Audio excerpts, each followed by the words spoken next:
Well, here I am back again. A slightly odd break an egg this morning, but then again, we have no particular format here, and we've ranged over a number of things, one way or another, and that's the way it often happens on Mirador television. You never quite know what you're going to get, but I'm going to end up the morning, because it's an abnormal morning, by just telling you that we next Wednesday, the 2nd, the folk down at the depot, which replicates some of the things that we do, are organizing a memorial concert in the town hall for Stephen Catlin. There are many people who come into this town who name Stephen Catlin won't mean anything. Stephen is a former mayor. He was a councillor. He owned and ran a sweet shop on the high street for many years, and was a well-known member of the community, and with great affection in the main.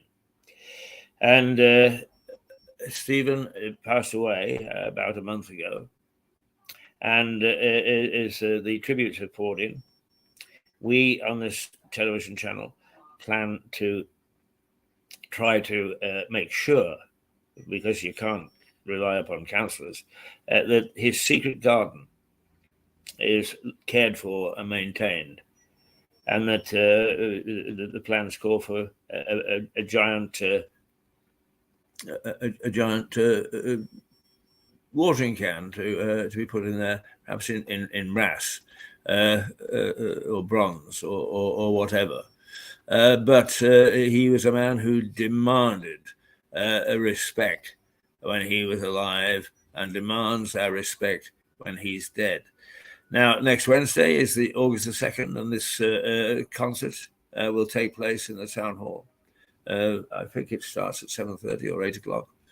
And I would urge you to go along and pay tribute to this interesting man, interesting to say the least. And I hope that he will be given the suitable send-off. He's a modest man. He didn't want any fuss. But this isn't fuss. This is recognition of somebody who's quite exceptional in our town, and will be missed. There isn't anybody to replicate him on the present group of politicians. Oh, lots of people that yell and scream and stamp their little feet, but not the way that Stephen did, and not the care and attention to detail and to procedure that he could pay, and made sure that order came out of chaos. Anyway, we just wanted to tell you this is taking place next Wednesday, and that those people who are new to the town, it may not mean much. Those people who were around and benefited from Stephen's largesse, because he was a very generous man, not necessarily giving out shekels of cash because he didn't have it, but in many ways he was so helpful and very kind and compassionate.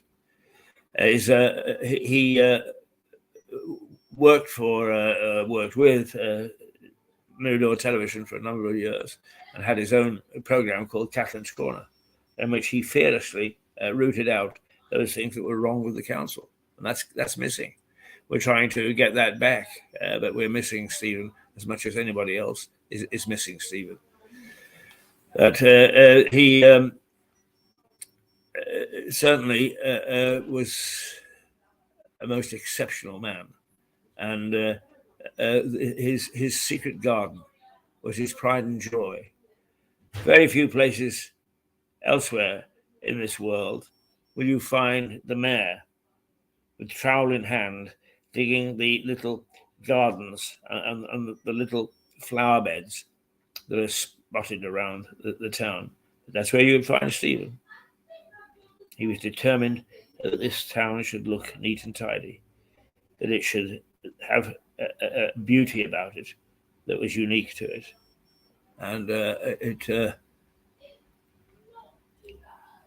it's important that he is remembered for that. And this is a little program that we did about his secret garden when he first launched it. It's an important part of his legacy.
Hello, here we are at what was Pinwell Lane.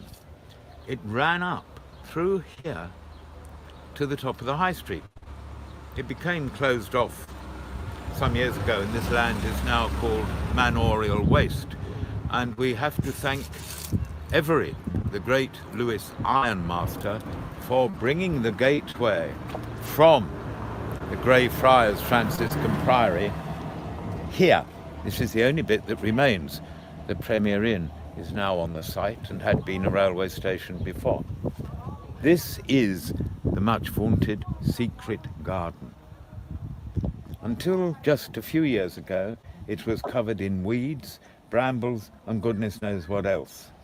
I suggested to the friends of Lewis that it would be better, considering its location behind this ancient gateway, if we could cultivate it a bit. And aided by Jane Tyra and Gillian Ross, I've managed to turn it into this. I'm somewhat embarrassed to say a lot of people keep coming to take photos of it. And I can see there's an overturned pot I must rescue. But here we are. This is one of the better examples of the fruits of my labours. And I hope it gives you pleasure. Thank you.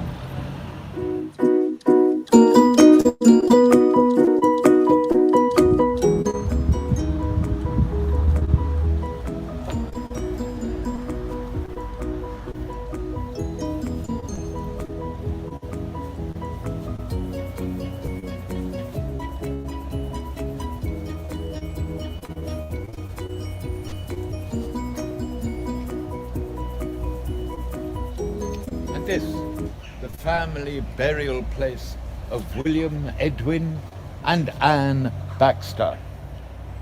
And dear little Emily in amongst the undergrowth somewhere. The hollyhocks will be butchered this week. But it is rather nice, the bizarre colours matching exactly how Victorian colour printing was done. But it will get it tied up this week, I promise. Because it'll be me that does it.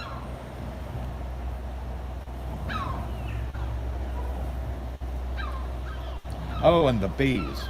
I'm so pleased to see bees and butterflies around here. There is one feeding. Isn't that wonderful?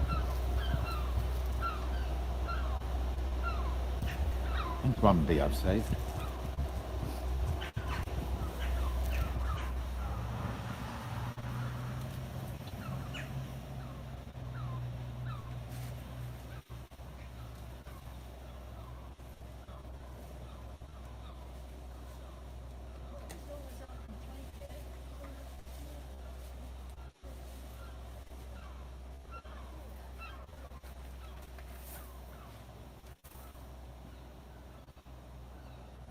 It's easy to get lost in the middle of this.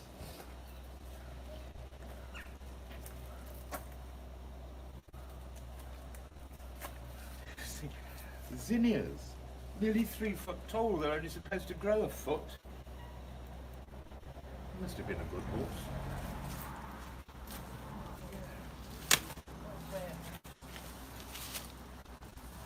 So much colour. Well, I don't think death should be somber. It should always be a bit bright and jolly.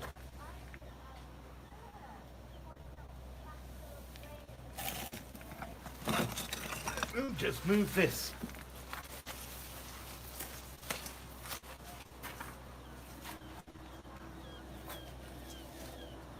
Let the colour radiate.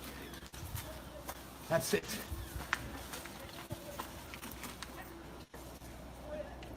It looks good from the other end, don't it?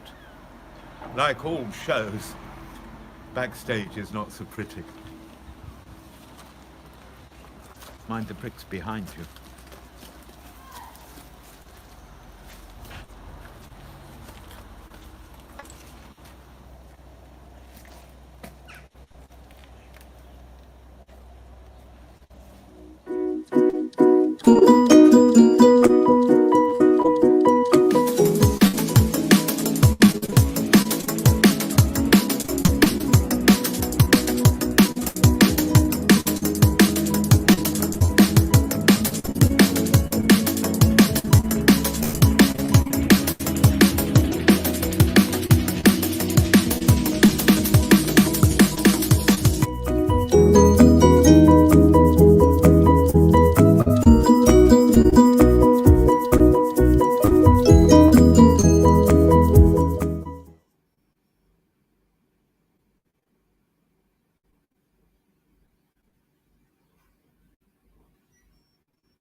Well, there you are. That was Stephen Catlin and his much vaunted and much loved and much cherished by him, his secret garden, and long may it remain beautiful and well tended, as it ain't at the moment.